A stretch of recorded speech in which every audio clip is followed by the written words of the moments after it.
નમસ્કાર મિત્રો, પેરના ન્યૂઝમાં આપનું સ્વાગત છે। આજ રોજ ડભોઈ સર્કિટ હાઉસમાં ધારાસભ્ય શૈલેષભાઈ મહેતા, ડભોઈ શહેર પ્રમુખ દવે દીક્ષિત, મહામંત્રી હિરેન શાહ, વિજયભાઈ રબારીની સાનિધ્યમાં વડોદરા જિલ્લા ભાજપ પ્રમુખ ડૉક્ટર બીજે બ્રહ્મભટ્ટ સાહેબના જન્મદિવસની ઉજવણી કરવામાં આવી હતી। ડભોઈ શહેરના તમામ સંગઠનના કાર્યકર્તાઓ અને નગરપાલિકાના ચૂંટાયેલા સભ્યો જન્મદિવસની શુભેચ્છા પાઠવી હતી અને ધારાસભ્ય શૈલેષભાઈ મહેતાએ પુષ્પગુચ્છ અને શાલ ઓઢાવીને શુભેચ્છા પાઠવી હતી। તમને અમારા સમાચાર પસંદ આવ્યા હોય તો like, share, bell icon, comment અને સબસ્ક્રાઈબ કરો।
આજે મારા જન્મદિવસ નિમિત્તે પહેલાં વડોદરા જિલ્લા ભાજપ કાર્યાલય ખાતે ખૂબ મોટી સંખ્યામાં કાર્યકર્તાઓ ઉપસ્થિત રહ્યા અને એ જ પ્રમાણે આજે ડભોઈ નગરમાં અમારા લોકપ્રિય ધારાસભ્ય શ્રી શૈલેષભાઈ મહેતા સાહેબની આગેવાનીમાં ખૂબ મોટી સંખ્યામાં ડભોઈ નગર, તાલુકા અને વિધાનસભાના કાર્યકર્તાઓ ખૂબ ઉપસ્થિત રહ્યા છે।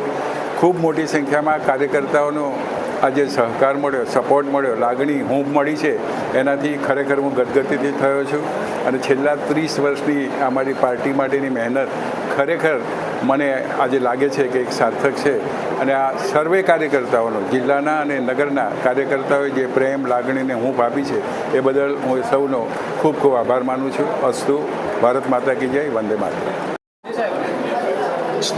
વડોદરા જિલ્લા ભારતીય જનતા પ્રમુખ, ડભોઈ નગરપાલિકાના ભૂતપૂર્વ પ્રમુખ અને જાણીતા ડૉક્ટર બીજે બ્રહ્મભટ્ટ સાહેબ આજે 73 પૂરા કરી 74 વર્ષમાં પ્રવેશ કરે છે અને અમારા જિલ્લાના વડીલ કહેવાય, ભારતીય જનતા પક્ષના વડીલ અને ખાસ કરીને ડભોઈ નગર અને તાલુકા માટે જે ગૌરવરૂપ નામ કહેવાય એવા બ્રહ્મભટ્ટ સાહેબને સત્કારવા માટે એમના જન્મદિવસ નિમિત્તે આજે નગરના તમામ ભારતીય જનતા પક્ષના કાર્યકરો, આગેવાનો, મહિલા મોરચો, યુવા મોરચો સહિત અહીંયા ઉપસ્થિત રહ્યા છે।